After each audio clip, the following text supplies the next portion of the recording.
Hello friends, இன்னைக்கு நம்ம சேனல்ல என்ன பார்க்க போறோம்னு பார்த்தீங்கன்னா மகாலய அமாவாசையானது வந்துடுச்சு.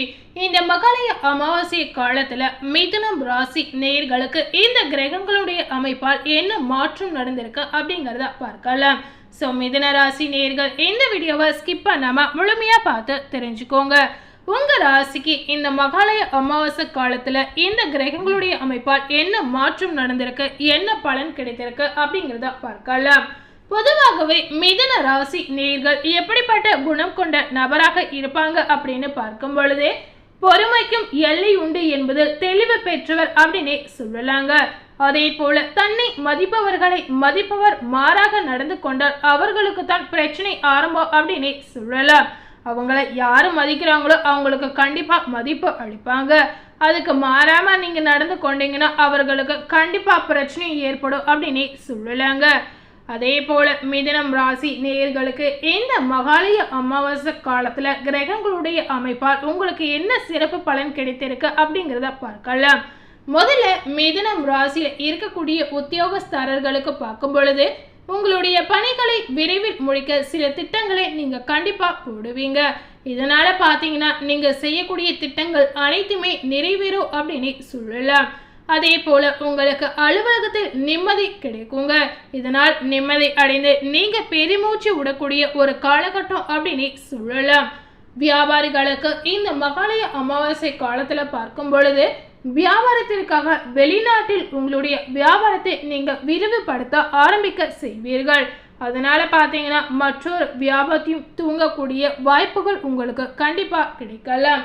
உங்களுடைய வியாபாரம் மேலும் மேலும் உயர்வதற்கான ஒரு சிறப்பான காலகட்டமா இந்த நாள் உங்களுக்கு அமையலாம்.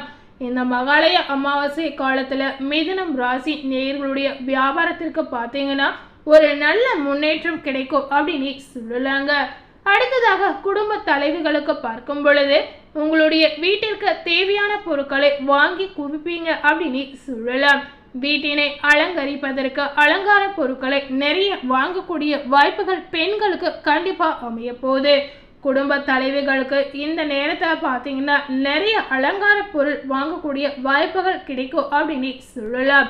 இந்த நேரம் மிதுனம் ராசியில இருக்கக்கூடிய குடும்ப தலைவிகளுக்கு ஒரு ஏற்ற நேரம் அப்படின்னு சொல்லலாங்க.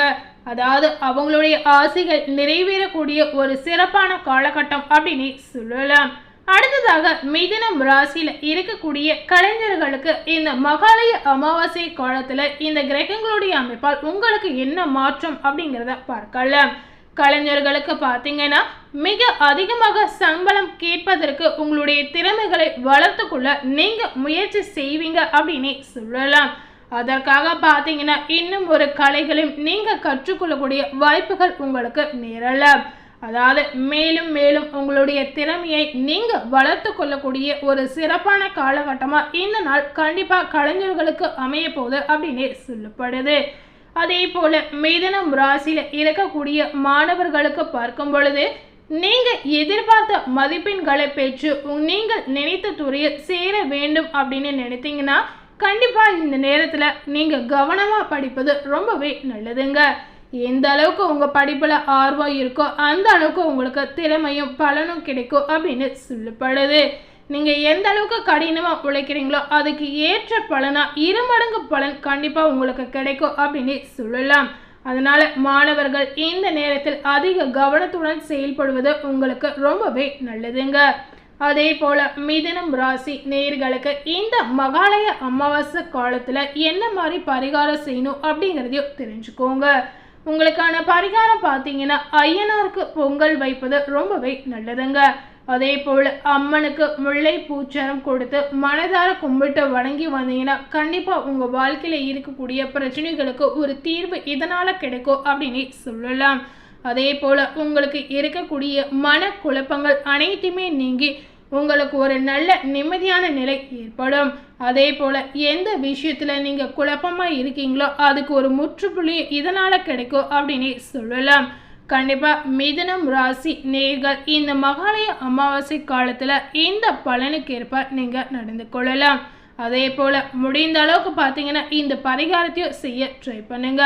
முடிந்தால் அம்மனுக்கு முல்லை பூச்சரத்தை வாங்கி மனதார வேண்டி வந்தீங்கன்னா கண்டிப்பா உங்க வாழ்க்கையில நீங்களும் பலவிதமான மாற்றங்களை பார்க்கலாம். ஸோ மிதுன ராசி நேயர்கள், இந்த மகாலய அமாவாசை காலத்துல கிரகங்களின் அமைப்பால் உங்க ராசிக்கு தலைவிதை எப்படி மாறி இருக்கு, என்ன பலன் கிடைத்திருக்கு அப்படிங்கறத தெரிஞ்சிருப்பீங்க. மேலும் இதை தொடர்ந்து இந்த மகாலய அமாவாசையோட சிறப்பு என்ன அப்படிங்கிறத பார்க்கலாம். ஸோ மிதுன ராசி நேயர்கள் இதையும் பார்த்து கண்டிப்பா பயன் அடைந்து கொள்ளலாம். வருடம் முழுவதும் பார்த்தீங்கன்னா பித்ருகளுக்கு தர்ப்பணம் கொடுக்க தவறி இருந்தாலும் இந்த மகாலய பட்சத்தின் 15 நாட்களும் பித்ருகளுக்கு தர்ப்பணம் அளிப்பதோ அல்லது எள்ளும் தண்ணீரும் இறைத்து வழிபடுவதோ பித்ரு தோஷம் நீங்கும் அப்படின்னு சொல்லலாம். அப்படி பித்ரு தோஷம் நீங்கணும் அப்படின்னு நினைக்கிறவங்க இந்த நாளில் பித்ரு கடனை நீங்க தீர்க்கலாம். அதே போல பார்த்தீங்கன்னா பித்ருக்கள் பூமிக்கு வந்து நம்முடன் தங்கி இருக்கக்கூடிய இந்த 15 நாட்களும் பித்ருக்களை வழிபடுவது மிகவும் சிறப்பு அப்படின்னு சொல்லப்படுது. மகாலய அமாவாசை அன்று சில குறிப்பிட்ட முறையில் தர்ப்பணம் கொடுத்து பித்ருக்களை வழிபடுவதால் பித்ரு தோஷத்திலிருந்து நம்மை விடுபடும் அப்படின்னு சொல்லப்படுது. இதனால பார்த்தீங்கன்னா ஓராண்டு முழுவதும் பித்ருகளுக்கு தர்ப்பணம் கொடுத்த புண்ணியம் உங்களுக்கு கிடைக்கலாம். அதே போல இந்த புரட்டாசி மாதத்துல வரக்கூடிய அமாவாசை மிகவும் உயர்வானதாக சொல்லலாம். காரணம் பார்த்தீங்கன்னா இந்த ஒரு அமாவாசையில மட்டும்தாங்க பித்ரு லோகத்தில் உள்ள நம்முடைய முன்னோர்கள் பூமிக்கு வந்து நம்முடைய தங்கி இருந்து நமக்கு ஆசி வழங்குவதாக ஐதீகமாக சொல்லப்படுது. அதே போல எப்படிப்பட்ட பித்ரு தோஷத்தையும் பித்ரு சாபங்களையும் போக்கக்கூடிய ஆற்றல் படைத்திருக்க அப்படின்னு சொல்லலாம். இந்த மகாலய அமாவாசைக்கு அவ்வளோ பவர் இருக்கு அப்படின்னு சொல்லலாங்க. அதனாலதான் வருடத்தில் எந்த மாதத்தில் வரும் அமாவாசையில விரதம் இருந்து முன்னோர்களை வழிபட தவறி இருந்தாலும் மகாலய அமாவாசை என்று விரதம் இருந்து தர்ப்பணம் கொடுத்தால் ஓராண்டு புண்ணியம் கிடைக்கும் அப்படின்னு சொல்லலாங்க. அதாவது ஓராண்டு முழுவதும் அமாவாசை விரதம் இருந்து தர்ப்பணம் கொடுத்த புண்ணியம் உங்களுக்கு கிடைக்கும் அப்படின்னு சொல்லலாம். மகாலய அமாவாசை அன்று நம்முடைய முன்னோர்கள் எவ்வளவு கோபத்தில் இருந்தாலும் பார்த்தீங்கன்னா அதை தணித்து அவர்களின் மனதை குளிர வைத்து ஆசி பெறுவதற்கான முக்கியமான நாளாக இதை சொல்லலாங்க. இந்த நாளில் சில முக்கியமான விஷயங்களை செய்வதால் பித்ருக்கள் நாம் செய்யும் வழிபாடுகளை ஏற்று நமக்கு ஆசி வழங்குவார்கள் அப்படின்னு சொல்லப்படுது. அதோடு ஓராண்டு முழுவதும் தர்ப்பணம் கொடுத்து பித்ருக்கள் வழிபாட்டினை செய்த பலனும் உங்களுக்கு கிடைக்கும் அப்படின்னு சொல்லலாம். இந்த மகாலய அமாவாசை அன்று பித்ருக்களின் முழு ஆசிகளையும் பெறுவதற்கு பார்த்தீங்கன்னா நீங்க ஆற்றங்கரை அல்லது கடற்கரையில் முன்னோர்களுக்கு தர்ப்பணம் கொடுப்பது சிறப்புங்க. அதே போல பார்த்தீங்கன்னா ஆற்றங்கரையில் மீன்கள் இருந்தால் அவற்றுக்கு பொறி வாங்கப்படுவது மிகவும் சிறப்பு அப்படின்னு சொல்லப்படுது. அதே போல பார்த்தீங்கன்னா இந்த ஆண்டு வரக்கூடிய மகாலய அமாவாசை அன்று தர்ப்பணம் கொடுக்க உகந்த நேரம் பார்த்தீங்கன்னா மகாலய அமாவாசை அக்டோபர் 2ஆம் தேதி புதன்கிழமை அன்று வருகிறது. அதாவது உத்திரம் நட்சத்திரத்துடன் இணைந்து வருகிறது அப்படின்னு சொல்லலாம். உத்திரம் சூரியனுக்குரிய நட்சத்திரமாக சொல்லப்படுது. சூரிய பகவானை பித்ரு காரியங்களுக்குரிய பலன்களை தரக்கூடியவர் என்பதால் காலை சூரிய உதயத்திற்கு 9:30 மணிக்கு முன்பாக தர்ப்பணம் கொடுத்து முடித்து விடுவது சிறப்புங்க. அதன் பிறகு பசு மாட்டிற்கு அகத்துக்கீரை 2 மஞ்சள் வாழைப்பழம் சிறிது வெள்ளம் தானமாக கொடுக்கலாம். பிறகு பசு மாட்டின் பின்புறம் தொட்டு வணங்கி வீட்டிற்கு வரலாம். வீட்டில் பார்த்தீங்கன்னா காலை 11 மணி முதல் 12 வரையிலான நேரத்திற்குள் பித்ருக்களுக்கு பிடித்த உணவுகளை இலை போட்டு பரிமாறி தீபாராதனை காட்டி மனதார வழிபட வேண்டும். பிறகு பார்த்தீங்கன்னா முதலில் காகத்திற்கு சாதம் வைக்கணும்.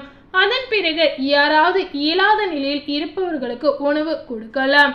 இந்த மாதிரி காகத்திற்கும் இயலாதவர்கள் இருவருக்குமே உணவு கொடுக்கறதுனால சனி பகவானை இது குறிக்கக்கூடிய ஒரு விஷயமாக சொல்லப்படுது. இவர்கள் இருவருக்கும் உணவு அளிக்கிறதுனால கர்மக்காரனான சனி பகவானும் நம்முடைய பித்ருக்களும் மனம் மகிழ்வாங்க அப்படின்னு சொல்லலாம். கண்டிப்பா இந்த மாதிரி ஒரு விஷயத்த செய்திடுங்க.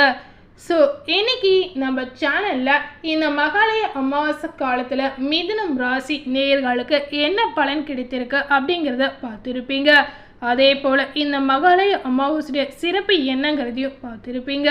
இந்த வீடியோவை நீங்கள் பார்த்து பயனடைந்த மாதிரி உங்கள் ஃப்ரெண்ட்ஸ் அண்ட் ஃபேமிலி பார்த்து பயனடையணும்னு நினச்சிங்கன்னா இந்த வீடியோவை உங்கள் ஃப்ரெண்ட்ஸ் அண்ட் ஃபேமிலிக்கு லைக் பண்ணி ஷேர் பண்ணுங்கள். மேலும் இது போல் ஒரு புதிய தகவலை தெரிந்து கொள்ளணும்னு நினைத்தீங்கன்னா மறக்காமல் நம்ம சேனலை சப்ஸ்கிரைப் பண்ணுங்கள். அதே போல் பக்கத்தில் இருக்கக்கூடிய பெல் பட்டனையும் மறக்காமல் ப்ரெஸ் பண்ணுங்கள். அப்போ தான் நம்ம சேனலில் போடக்கூடிய எல்லா அப்டேட்டான வீடியோஸும் நீங்கள் உடனுக்குடன் பார்த்து தெரிந்து கொள்ளலாம். தேங்க்யூ.